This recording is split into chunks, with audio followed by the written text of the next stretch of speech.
Hi, everybody. Today I want to talk about what it feels like when anxiety starts to come back, or sensations start to come back, and you think the anxiety is going to come back, and it's really a scary feeling. Um, when anxiety feels like it's coming back, even when it isn't. So there's a moment that many people with anxiety know too well, and it can happen out of nowhere. It's been happening to me. But the crazy thing is I'm actually coming to this realization that um, it's not going to hurt me. And so when I'm having the sensations now, instead of being like, oh my God, why is it coming back? I am in this place where I actually just let it just be there. And it's taken me a long time to get here. Um, when you feel that in your chest, a tightness, and your heart starts beating a little faster, which happens to me. Maybe your stomach drops or your breathing feels off. My stomach always drops. I feel this tightness in my stomach. And almost instantly, a thought follows. Oh no, it's coming back. And I've been doing that. And I fight with myself up here. And but you get to this place where I think your brain just starts getting really, really bored with this drama.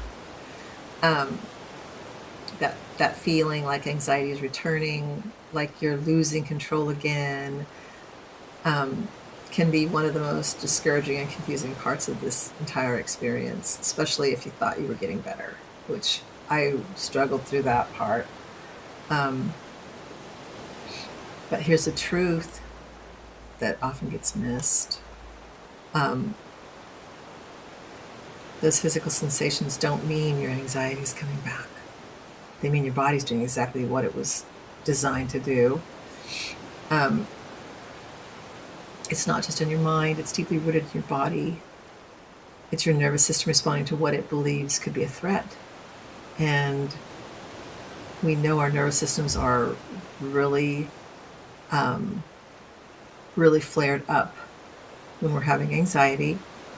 And it's called the fight or flight response. So when your brain senses danger, real or imagined,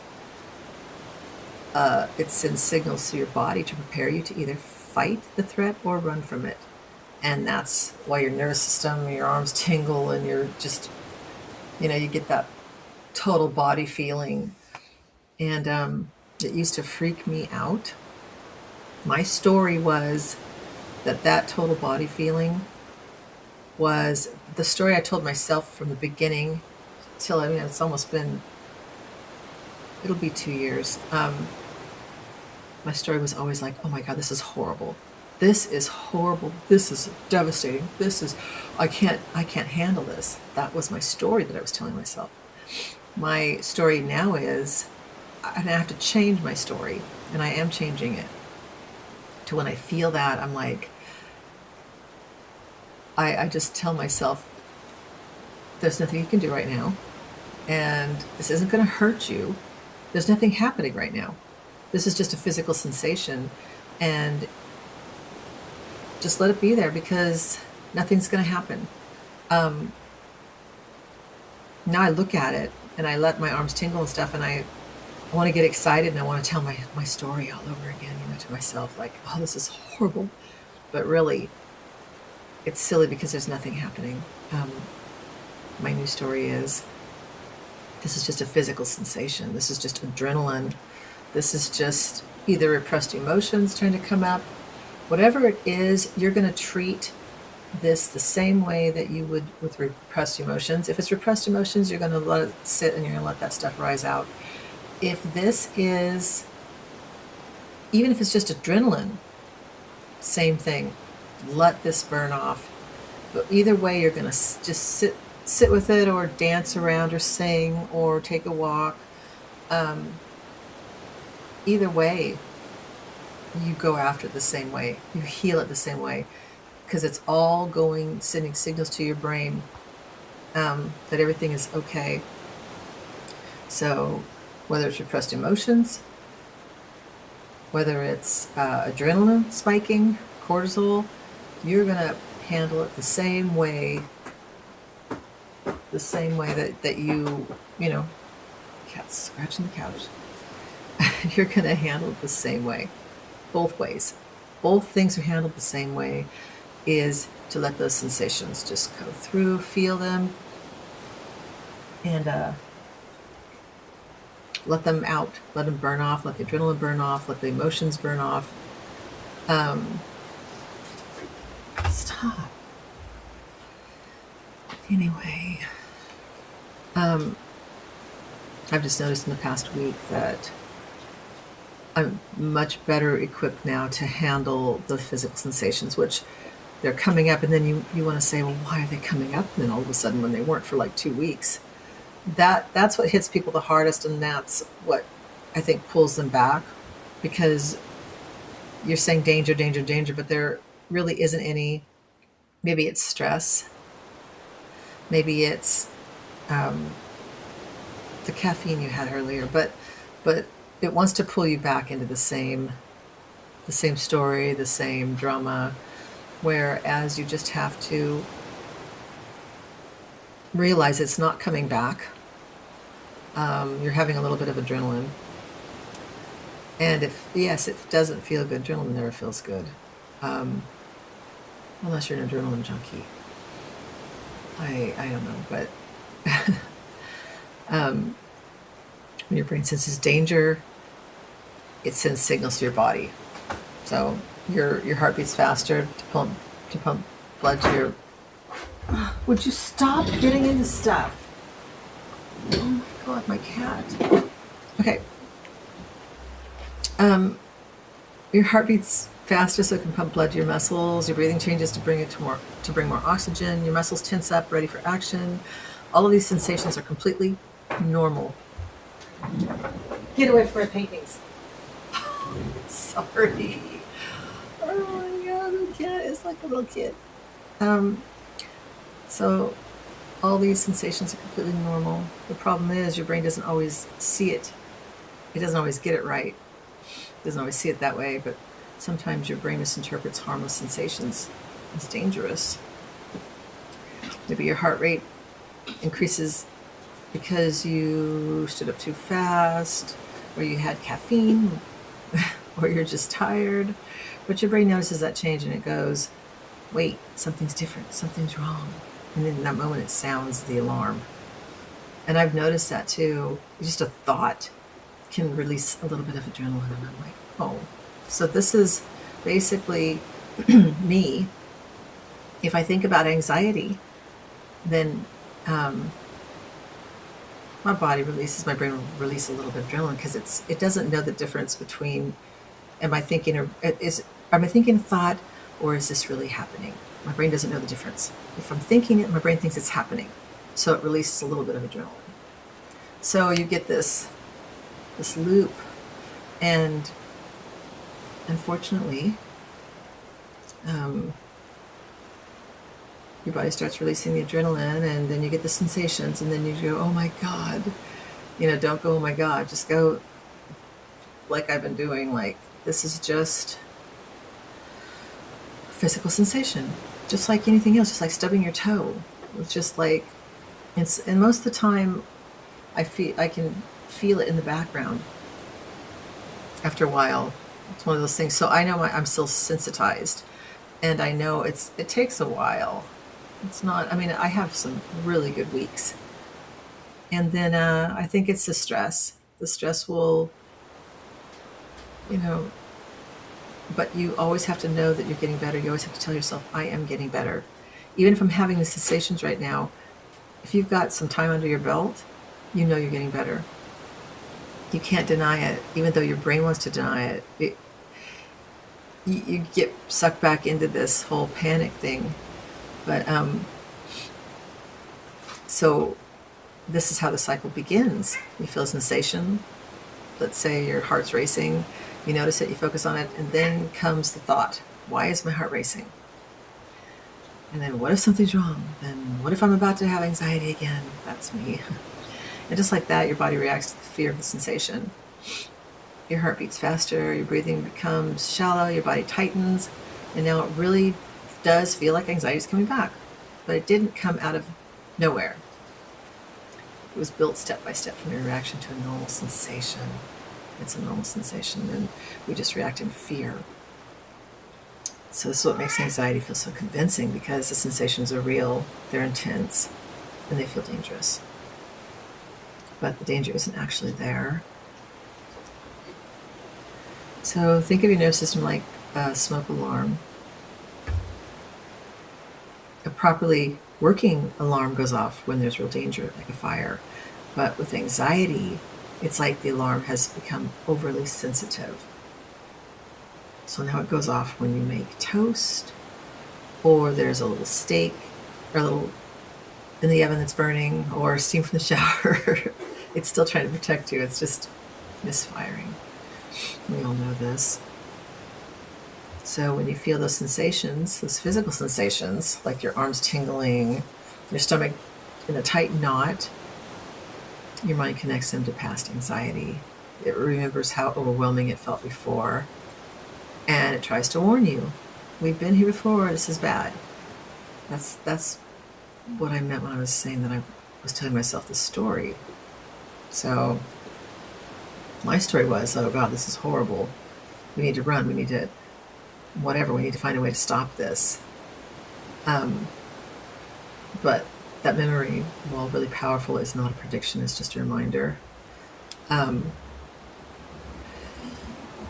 Recovery from anxiety doesn't mean you stop feeling physical sensations. Your heart still races sometimes, your breathing will still change, your body will still react to stress. That's part of being human. What changes in recovery is how you respond to those sensations. I'm noticing that my response is changing. Like I said, it's like layers and layers and layers. So they're being peeled away, and I've noticed that I am starting to respond differently to that feeling. Whereas I used to say, this is a horrible, horrible thing. Now I just say, it's just, I can more easily say now it's just adrenaline. I know that's really hard, but I'm more accepting the sensations now. The sensations were always the thing that set me off. If you react with fear, your brain learns. And I did that for a year, reacting in fear. So my brain really got ingrained in that and accustomed to that. And even now, it still wants to tell me I'm afraid, but I know I'm not.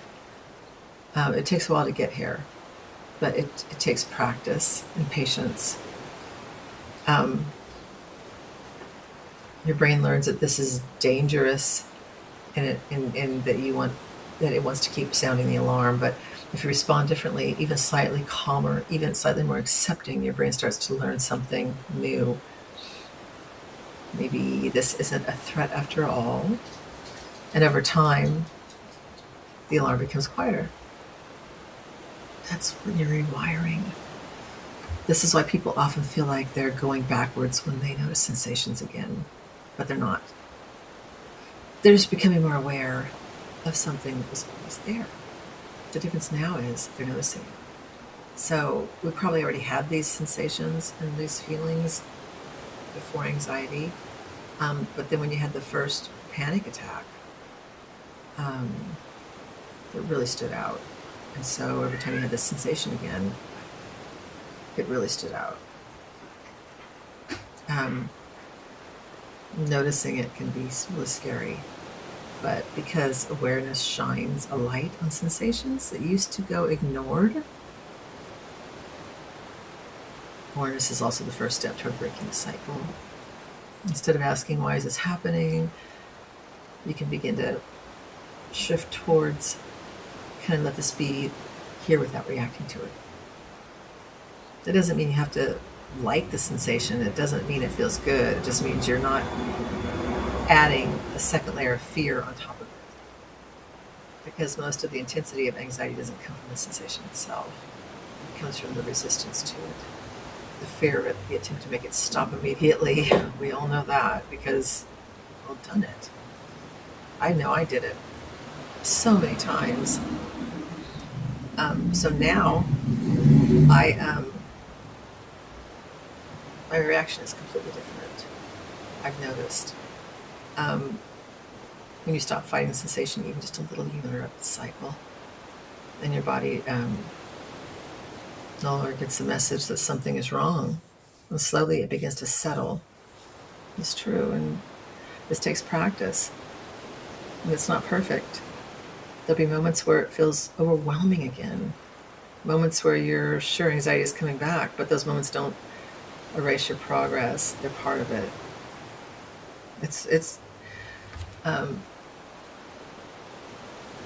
You'll have those moments, and you'll feel that feeling, and you'll be like, oh God, not again. I just want this to be gone. And what you have to do is just say, let it come out.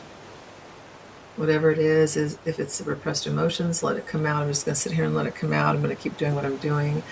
If it's adrenaline, that you got a little bit of adrenaline going during the day, and let it burn off. Just let it burn off.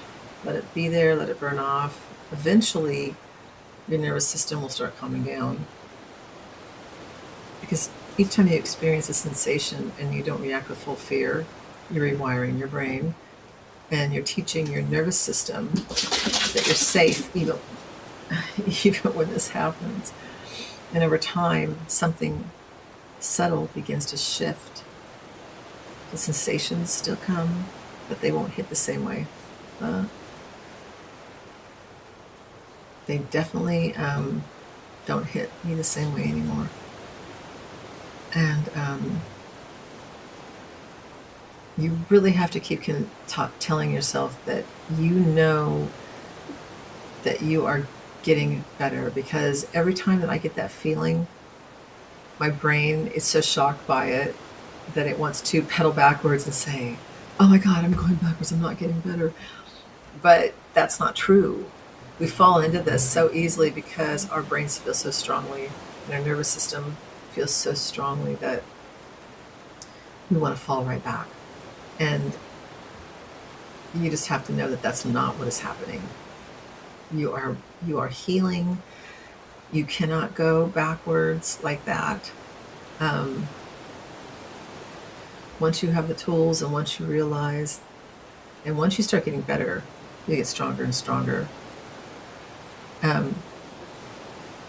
You won't spiral as quickly. The sensations won't be as threatening. And then one day you notice something surprising, that the same sensation that once terrified you barely gets your attention. The more time you get under your belt, but it's not because its sensation disappears, it's because your relationship to it has changed. So if you've been feeling those physical sensations again, and you've had that thought, why does this feel like it's coming back? Just know this, it's not coming back. Your body is just doing what bodies do. And you're learning little by little that you don't have to be afraid of it. It's not failure, it's progress. It's part of the healing. It's part of the healing process.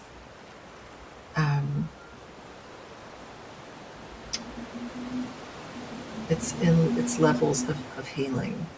And a lot of this adrenaline that comes back is just burning off. And you have to just sit there and let it burn off. Do whatever you're doing and let it burn off. Don't try to ignore it. Don't try to run from it. Okay, everybody. Everything's going to be okay. Thanks for coming.